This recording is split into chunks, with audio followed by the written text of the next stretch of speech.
Kutoka pale nchini Marekani, jeshi la Marekani na idadi ya ubebaji wa ndege pamoja na ndege za kijeshi, baadhi zimeonekana zikihamia katika maeneo ya kufanyia mazoezi ya kivita na ya kijeshi. Ndege pamoja na meli za Kimarekani zimeonekana zikifanya mazoezi mazito katika hali inayodhaniwa ya kujiandaa pamoja na vita vya Iran.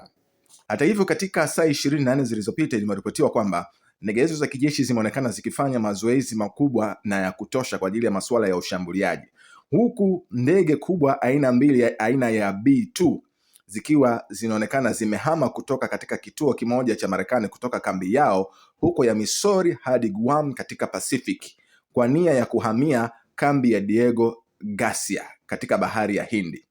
Kwa hivyo, kwa nini hii ni muhimu? Kweli Diego Garcia anawaweka ndani ya kituo kimoja cha kujaza mafuta cha kugonga Iran. Na mabomu ya Syria B2 ndiyo ndege pekee zinazoweza kubeba kinachojulikana kama mabomu ya banka ambayo yatatumika katika kulenga vituo vya nyuklia vya Iran. Hapa kuna jambo la kuzingatia kwa Donald Trump.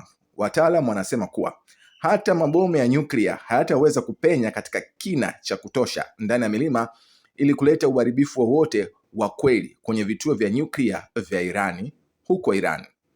Kwa hiyo lazima alizingatia hili atakaporejea tena kufanya mkutano wa Baraza la Usalama la Taifa BMT Ikulu na kuangalia kwa uchunguzi zaidi.